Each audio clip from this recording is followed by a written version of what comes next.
At 81, Jimmy Page reveals 6 guitarists he hated the most. There's a story behind every chord, every riff, every note that has shaped rock history. But what happens when the very legends we admire revealed the people they couldn't stand? People who shared the same stage, the same audience, sometimes even the same dreams. Jimmy Page, the architect of Led Zeppelin's towering sound, has spent decades behind the guitar, creating some of the most iconic riffs in music history. Yet, in an interview that stunned the music world, he confessed to harboring deep, unexpected dislike for 6 fellow guitarists: Eric Clapton, Jeff Beck, Carlos Santana, Eddie Van Halen, Brian May, and Jimi Hendrix, names that might make fans gasp, pause, or even question the man behind the riffs. Who were they really to him? And why did a man revered for his musical genius feel such animosity? It begins with the hush of backstage corridors.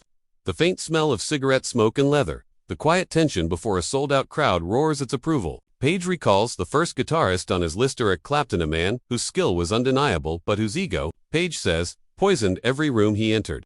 The camera pans to black and white photos of sweaty stages, crowd waves, and distant, brooding faces. Page's voice cuts through. You could feel him before you saw him. Not with music, but with arrogance. There's a pause, almost like a guitar string vibrating silently. The audience, invisible yet palpable, wonders. How could admiration for skill twist into loathing? The second name brings an entirely different kind of tension. Jeff Beck. Page remembers an evening in New York City, a jam session that should have been legendary. Instead, it descended into chaos. He played like he owned every note, every bar, as if the rest of us were invisible. Page recalls. The camera lingers on archival footage of crowded jazz clubs, hands tapping nervously on polished tables. There's a flash of anger in Page's eyes, anger, born not from competition, but from betrayal of music's unspoken rules. It's a moment that makes the audience question their own heroes.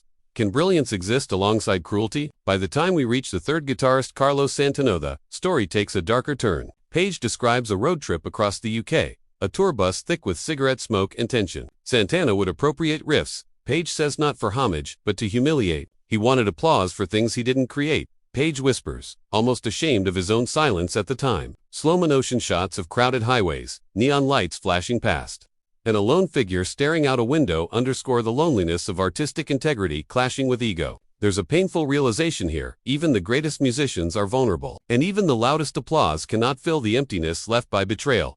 The fourth name brings an almost tragicomic twist. Eddie Van Halen.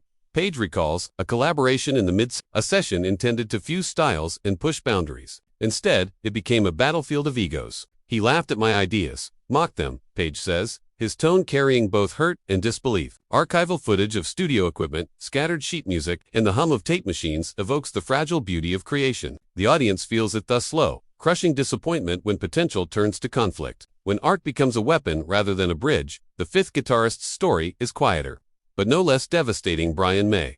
Page remembers seeing him perform at a small club, a guitarist adored by the crowd but one whose charm hid bitterness. He had everything: a voice, technique, fame, but he never smiled for anyone but himself. Page says, black and white shots of crowded pubs, beer-stained floors, and spotlighted stages reinforce the image of isolation amidst adulation. It's a subtle but searing reminder. Envy and resentment often lurk behind the veneer of talent, unnoticed until it hits someone you respect deeply.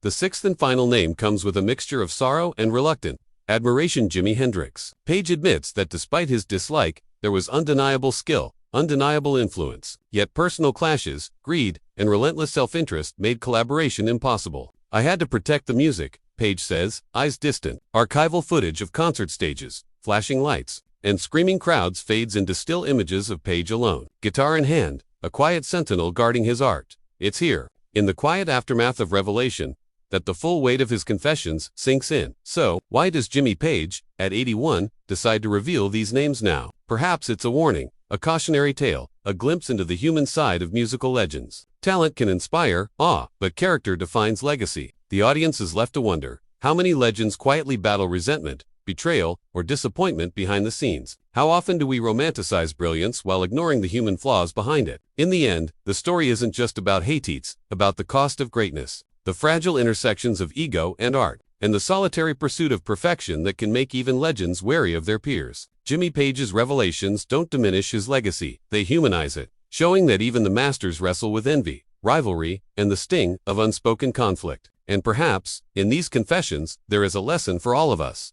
Greatness is never just talent, it's also patience, discernment, and the courage to stand by your art, even when the world around you brims with noise, admiration, or deceit. the screen fades to black, leaving only the faint echo of a single guitar string vibrating in the dark. And in that lingering note, the question remains, who do we admire, and who do we truly know?